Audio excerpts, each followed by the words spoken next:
네, 오늘 데일리 브리핑에서는 퀀텀 FNA의 최운하 대표를 모시고 전반적인 경제 흐름을 따라보는 시간을 갖겠습니다.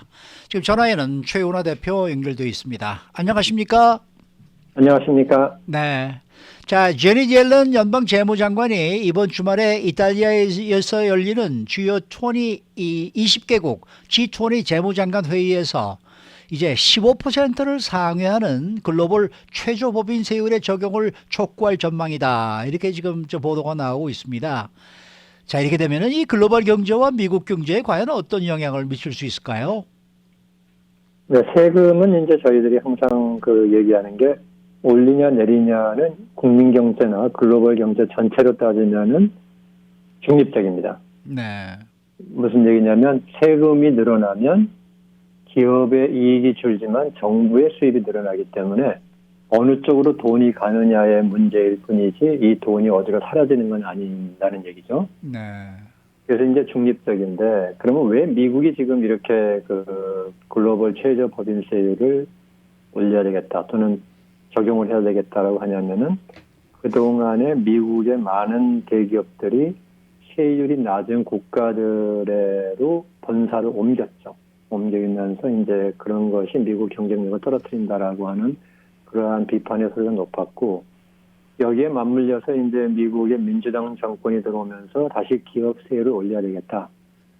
트럼프 행정부 때는 그러한 미국 본사들이 해외 탈출을 막기 위해서 미국의 세율을 낮춰주는 전략을 택했다 그러면은 민주당 정권에서는 미국의 기업에 대한 세율을 올리면서 반면에 세율이 낮은 국가로 미국의 본사들이 가는 것을 방지하기 위해서는 다른 나라들의 세율도 너무 낮지 않게 해야 되지 않겠느냐는 이러한 차원에서 지금 이루어지는 얘기인데 그래서 이제 글로벌 경제로 본다 그러면은 거의 다 지로섬 게임이다. 한마디로 어느 나라는 나아지면 어느 나라는 나빠지고 이렇게 되는 현상을 가져올 것이다라고 볼 수 있는데 미국에게는 상당히 유리한 시도가 되는 거죠. 미국은 이제 미국에서 나가던 본사를 갖고 있는 기업들이 나갈 이유가 사라지는 거죠. 그러면 굳이 어렵게 해외까지 나가가지고 본사를 두고 그럴 필요가 있겠느냐.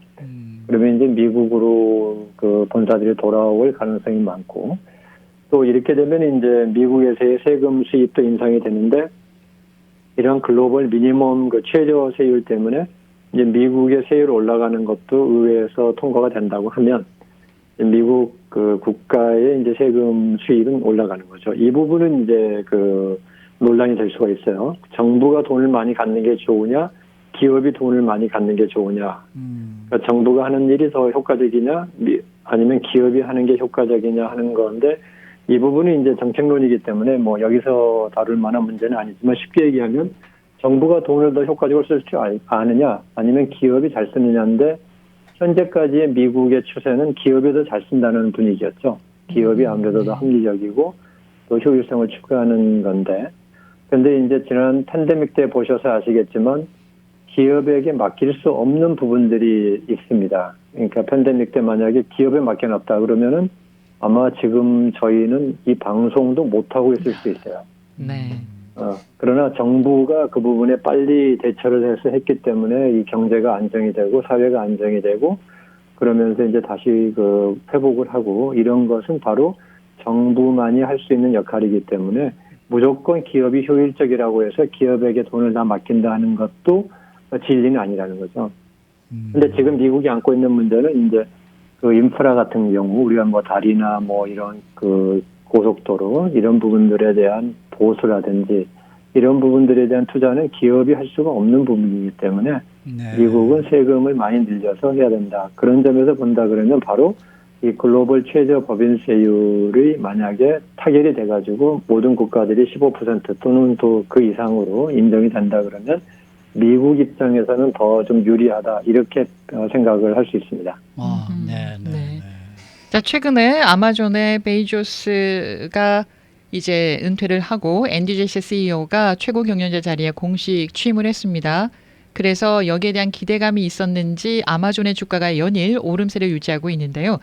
이 아마존을 중심으로 기술주를 비롯해서 주식시장이 호조를 보이고 있는 것으로도 볼 수가 있겠는데 앞으로 주식시장은 어떻게 전망되십니까? 제가 아주 뭐 너무 여러 차례에 걸쳐서 우리 라디오 코리아 청취자분들께 말씀을 드렸지만 네. 주식시장의 전망은 알 수 없다. 네. 정확하게 전망은 언제나 이것은 네. 그냥 뭐 막연히 하는 얘기가 아니고 네. 주식시장은 가장 그 정보가 빠른 시장입니다. 그래서 그렇겠죠.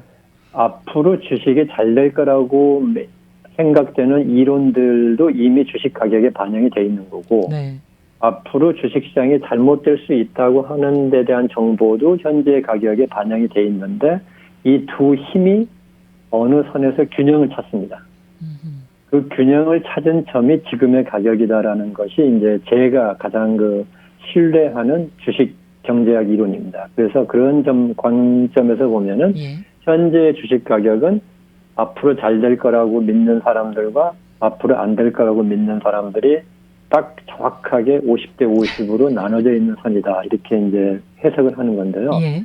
그런 점에서 이제 지금 앞으로의 전망이 어떻게 될 거냐는 항상 저희들의 답은 똑같죠. 앞으로 잘 될 거냐 안 될 거냐는 50대 50이다. 이제 이렇게 보셔야 됩니다. 이것은 제가 귀에 못이 박히도록 말씀을 드리는 이유는 이 원리를 받아들이시면 투자에서 크게 실패하시는 일은 없을 거라고 제가 믿습니다. 그런데 지금 이제 기술주로 간다 이런 부분들을 얘기할 때 보면은 사람들이 이제 혼동하기 쉬운 게 있어요. 과거를 분석하는 것은 굉장히 그럴듯합니다. 네. 지난 일을 분석하는 것을 들어보면 대단히 합리적이고 정말 참 정확한 분석을 하는구나 하는 건데 이것은 누구나 분석은 정확합니다. 네.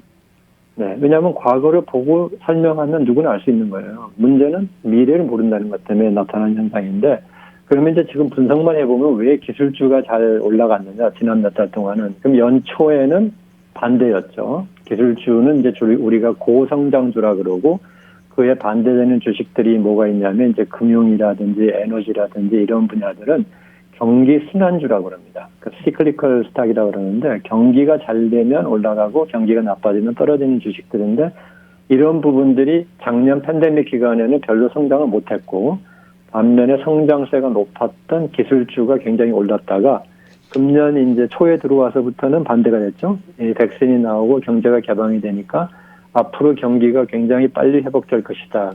따라서 기술주보다는 이쪽으로의 그 돈이 더 많이 몰렸다. 이제 이렇게 볼 수 있는데 여기에 깔려 있는 건 뭐냐면 기술주의 가장 그 악재가 뭐냐면 이자율이 올라가는 거거든요. 기술주는 너무 성장률이 빨라서 상당히 그 고평가되는 건데 이럴 때 만약에 채권 수익률이 올라가 버리면 기술주가 좀 그 타격을 받기가 쉬워요. 그래서 금년 초 한 뭐 5월까지만 해도 앞으로 미국 경제는 너무 뜨거워져 가지고 이제 연준에서 금리를 빨리 올리지 않겠느냐 이렇게 되면은 아무래도 그 고성장주는 불리하다. 그러다 보니까 그 기술주를 중심으로 한 고성장주에서 반대로 이런 그 소매, 금융, 에너지, 건설 같은 그런 그 이 경기 순환주로 이제 많이 이동을 했다가 그러다가 이제 5월 정도부터 다시 원자재 가격이 이렇게까지 빨리 오르지 않을 수 있다라는 것이 나오고 그 다음에 만약에 부양안이 끝나는 9월쯤 돼가지고 경기가 어떻게 될 거냐에 대해서도 그렇게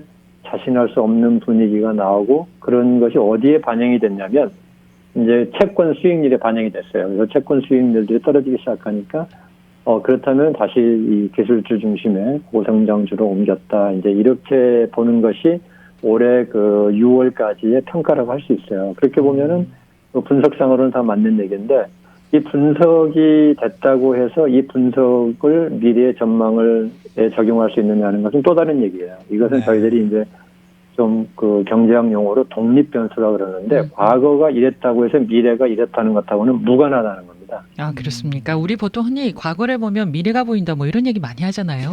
네, 그래서 실수하시는 분들이 많죠.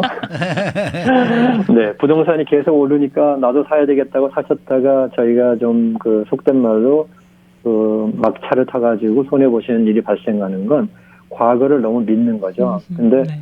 제가 이제 바로 처음 말씀드린 것처럼 모든 전망은 지금 현재 시장은 우리보다 더 똑똑하다는 걸 믿으셔야 되고 시장은 현재 가격이 가장 균형적인 가격이라는 걸 반영하고 있다고 믿으신다 그러면 전망에 있어서는 언제나 겸손해야 된다는 것이 이제 제 생각입니다. 그래서 앞으로의 전망은 어떻게 되기는 굉장히 어렵지만 알기는 어렵지만 지금 상당히 그 변동성이 높은 시장이다 이런 점은 알고 계셔야 되겠다라고 그렇게 좀 결론을 내리고 싶습니다. 네, 네.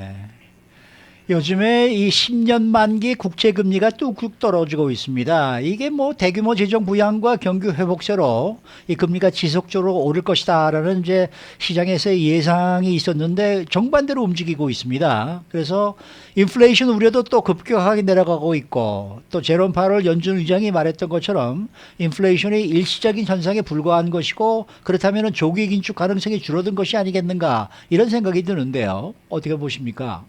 네, 저희가 이 방송에서도 몇 번 얘기했죠. 이제 그 연준은 계속 일시적 현상이라 보고 있고 시장은 이 인플레이션의 압력이 계속 커질 것이라고 보고 있는데 그에 대한 어느 정도 확실한 방향이 나올 때까지는 적어도 한 9월까지는 기다려야 된다라고 이제 제가 좀 말씀드렸었는데 이제 그 배경이 이렇게 돼 있죠. 금년 초에 백신이 이제 효과가 막 아주 본격적으로 나오면서 경제가 개방되고 그러다 보니까 이제 폭발적인 그 서비스 부분의 소비가 늘어났죠. 그래서 이 부분이 계속 갈 것이냐 하는 데 대해서 시장은 계속 갈 것이라는 쪽에 이제 더 중점을 뒀고 그렇게 되면은 인플레이션이 심해질 수밖에 없지 않느냐. 그러면 인플레이션이 심해지면은 연준은 2023년까지는 금리 인상이 없다라고 자주 얘기했는데 그 부분을 조기로 좀 당겨야 되지 않느냐 하는 그런 이제 불안감이 생겼던 것은 맞습니다. 근데 그러한 그 여러 가지 현상이 나타남에도 불구하고 연준은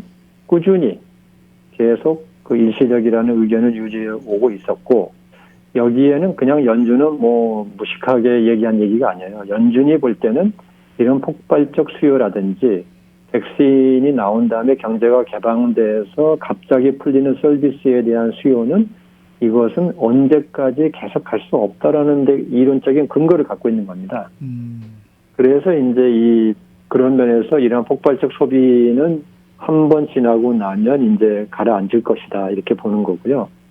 그 다음에 이제 두 번째는 연준이 또 한 가지 앞으로의 일시론을 주장하는 데는 뭐가 있냐면은 그동안의 폭발적 수요가 될 수 있는 힘은 뭐냐면 부양안이었다는 거죠. 부양안이 있었기 때문에 현금도 많이 지급해줬고 그다음에 실업수당도 많이 늘려졌기 때문에 우리 소비자들의 주머니가 많이 두툼해졌다. 이제 이런 부분이 있는데 이게 이제 9월이면 끝나는 거죠. 그랬을 때 과연 그 소비가 유지가 될 수 있겠느냐 이렇게 보는 여러 가지 그 근거에 의해서 연준이 얘기했는데 또 앞에 우리 증시에서 얘기했던 것처럼 과거가 미래를 결정해 준다라고 믿으시면 시장을 따라가고 있는 거고 네. 과거와 미래는 독립된 사안이다라고 보시면 연준을 따라가시는 건데요. 네. 지금 벌써 이제 6월부터 7월에 나타나는 현상은 연준의 그 입장이 좀 더 강화되는 그러한 시장의 흐름이 나오죠. 원자재 가격도 이제 하락세를 보이고 있고, 그 다음에 이제 소비도 이제 둔화되기 시작하고 성장을 하고 있어요. 그렇지만 성장 속도가 굉장히 둔화돼 버렸고, 그렇게 되면서 이제 아까 얘기했던 우리 10년 채권 금리 같은 경우도 아주 다시 뭐 1.3%까지 떨어져 버리는 이런 현상이니까 그런 면에서 이제 조기 긴축 가능성이 줄어들고 있는 것은 사실인 것 같습니다. 네. 한 1분 정도 시간이 남았는데 앞으로 그러면은 연준이 취할 정책은 어떤 입장을 보여줄까요? 네네. 어제 우리 그 6월 FOMC, 이자율 정하는 FOMC 회의록이 공개됐는데 여기 보면 잘 나와 있죠. 첫째, 네. 지금 축소를 생각할 만큼의 수준으로는 도달하지 않았다. 그러나 경제는 지금 잘 순항을 하고 있다. 네. 그래서 언제 축소를 하며 또 어떤 방법으로 축소를 할 것인지는 다음 회의 때에 가서 토의할 것이다. 이렇게 요약할 수 있습니다. 네. 그 말은 뭡니까? 연준은 잘 되고는 있지만 확실치 않다. 그리고 어떻게 할 건지도 모르겠다. 이 얘기입니다. 어떻게 할 건지도 모르겠다. 네, 알겠습니다. 오늘 말씀 잘 들었습니다. 네, 감사합니다. 네, 퀀텀 FNA의 최원호 대표와 함께했습니다.